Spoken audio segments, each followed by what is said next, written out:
Assalamualaikum warahmatullahi wabarakatuh.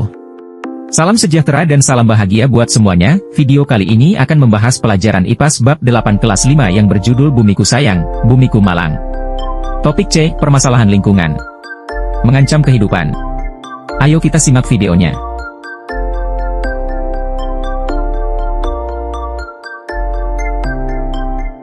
Manusia selalu bergantung dengan sumber daya alam yang ada di bumi. Bumi menyediakan makanan dan bahan lain untuk kebutuhan manusia sehingga bisa bertahan hidup.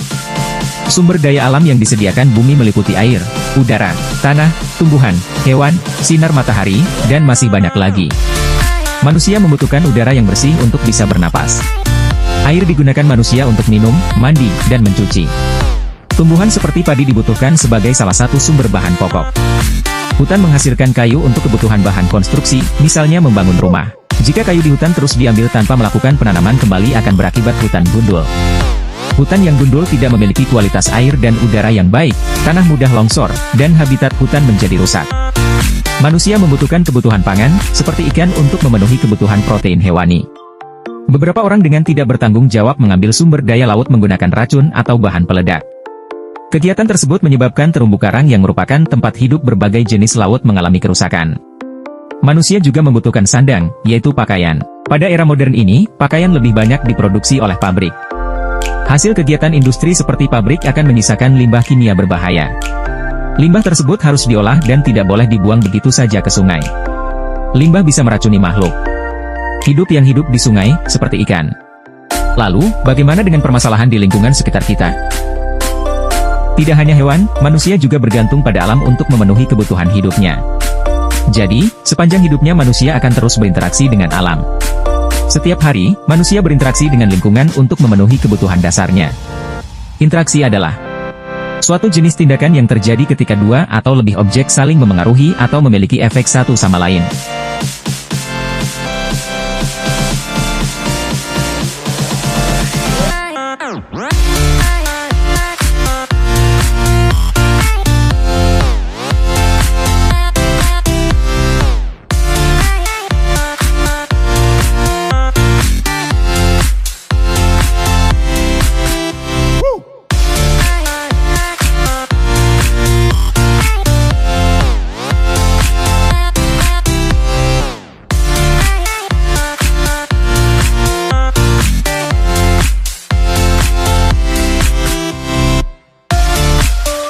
Lalu, apa saja bentuk-bentuk interaksi manusia dengan lingkungan, ya? Baik di lingkungan rumah, sekolah, dan masyarakat, manusia pasti berinteraksi dengan lingkungan dalam berbagai macam bentuk. Interaksi tersebut memiliki dua sisi, yaitu interaksi positif dan interaksi negatif. Interaksi positif yang dihasilkan, yaitu adanya konservasi. Konservasi adalah pengelolaan sumber daya alam dan pemanfaatannya secara bijaksana agar menjamin ketersediaan sumber daya alam tersebut. Kita membutuhkan air bersih, udara segar, makanan, dan energi untuk tetap hidup. Untuk menjaga sumber daya alam tersebut tetap ada, kita perlu melakukan konservasi. Contohnya dengan menerapkan prinsip 3R atau menangkap ikan dengan alat penangkap ikan yang aman. Pelestarian atau konservasi flora dan fauna langka dilakukan dengan dua jenis, yaitu pelestarian in situ dan ex situ. Konservasi in situ. Pelestarian in situ adalah pelestarian yang dilakukan terhadap hewan dan tumbuhan di tempat asal atau habitat aslinya. Artinya, hewan dan tumbuhan tidak dipindahkan dari tempat pertama kali ditemukan.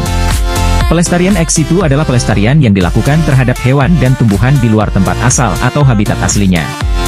Artinya, hewan dan tumbuhan tidak dilestarikan di tempat ditemukannya, namun dipindahkan ke tempat yang lebih bisa dikontrol. Konservasi in situ. Konservasi in situ bertujuan menjaga keutuhan dan keaslian jenis tumbuhan dan satwa beserta ekosistemnya secara alami. Ada beberapa macam contoh dan jenis pelestarian secara in situ, antara lain. Cagar alam adalah kawasan yang berfungsi untuk perlindungan flora dan fauna yang dilindungi, beserta habitatnya. Proses kehidupan yang terjadi di cagar alam berlangsung secara alami tanpa campur tangan manusia. Suaka Marga Satwa adalah kawasan yang berfungsi untuk perlindungan hewan yang hampir punah. Taman Nasional adalah kawasan yang berfungsi untuk perlindungan ekosistem asli dari tempat tersebut. Taman Nasional biasanya dimanfaatkan untuk penelitian, ilmu pengetahuan, dan budidaya. Hutan lindung adalah kawasan hutan yang berfungsi untuk mencegah banjir dan erosi, serta dilindungi oleh pemerintah. Konservasi ex situ. Dilakukan dengan mengumpulkan jenis, pemeliharaan, dan penangkaran pada jenis flora atau fauna tertentu. Konservasi ex situ bertujuan mencegah tumbuhan atau satwa yang hampir mengalami kepunahan dan bersifat unik. Ada beberapa macam contoh dan jenis pelestarian secara ex situ, antara lain. Taman safari merupakan kawasan yang berfungsi untuk melindungi hewan-hewan di habitat baru. Namun habitat tersebut dikelola dan dibuat hampir sama dengan habitat asli hewan-hewan. Artinya hewan tidak dikurung atau dimasukkan ke kandang. Mereka dapat hidup secara bebas di dalam kawasan taman safari. Kebun binatang merupakan kawasan yang berfungsi untuk melestarikan bermacam-macam hewan dengan cara lebih tertutup daripada taman safari. Kebanyakan hewan dibatasi tempat hidupnya sehingga lebih aman dan tidak membahayakan pengunjung.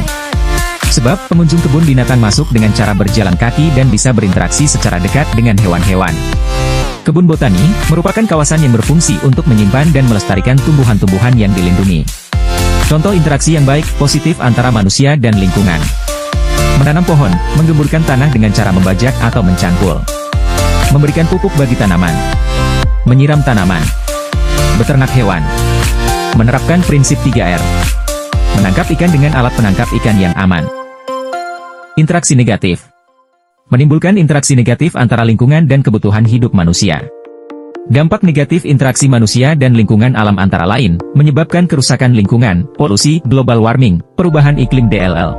Contoh interaksi negatif manusia dengan lingkungan. Penebangan hutan secara liar. Hutan yang dikenal bermanfaat menyaring udara kotor serta menghasilkan oksigen, justru ditebang untuk keperluan manusia, membangun rumah, peralatan rumah tangga, DLL. Menyebabkan bumi kehilangan sumber oksigen, penyaring udara, serta penyedia sumber makanan nabati. Contoh interaksi negatif manusia dengan lingkungan. Memburu hewan liar. Untuk dimanfaatkan kulit, bulu, atau dagingnya untuk keperluan sendiri. Perburuan hewan liar dapat menyebabkan kepunahan hewan dan memicu ketidakseimbangan alam.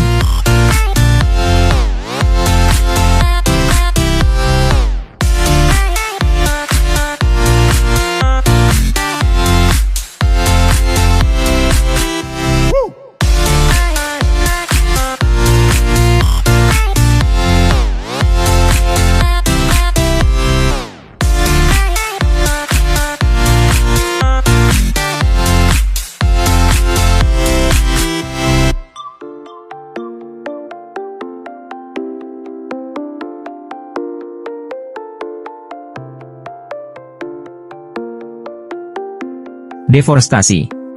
Salah satu aktivitas manusia yang merusak bumi, yaitu deforestasi. Deforestasi bisa dikatakan sebagai penggundulan hutan. Pohon ditebang secara besar-besaran untuk diambil kayunya. Selain itu, bisa juga bertujuan untuk pembukaan lahan tanpa izin, misalnya pertanian atau perkebunan. Deforestasi menghancurkan banyak pohon. Padahal, pohon berfungsi sebagai penghasil utama oksigen untuk bernapas. Pohon juga yang menyeimbangkan jumlah oksigen dan karbon dioksida di udara. Jika pohon terus-menerus ditebang habis, jumlah oksigen di udara akan berkurang. Hutan berperan untuk melindungi dan menyimpan sumber air. Hutan dapat memurnikan air secara alami. Selain itu, hutan dapat mencegah terjadinya banjir saat terjadi hujan. Tanpa hutan, sumber air akan sulit dan rawan terjadi banjir saat hujan. Deforestasi juga mengancam habitat tumbuhan dan binatang yang ada di dalamnya. Saat pohon ditebang, binatang akan kehilangan sumber makanan dan tempat tinggal. Tanpa makanan dan tempat tinggal, binatang tidak bisa bertahan hidup.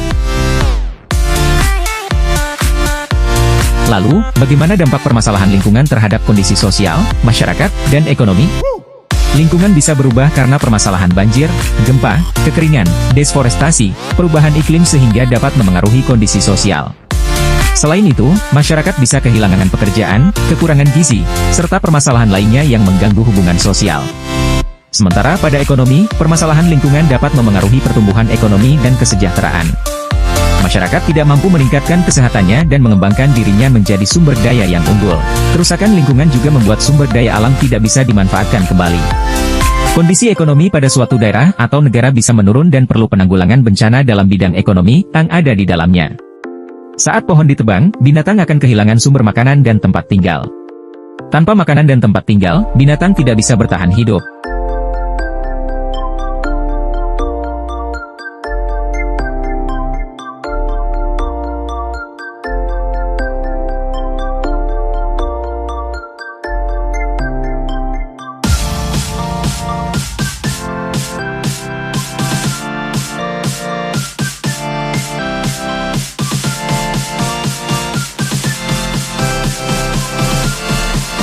Sampai di sini dulu videonya. Semoga bermanfaat, sampai jumpa. Terima kasih,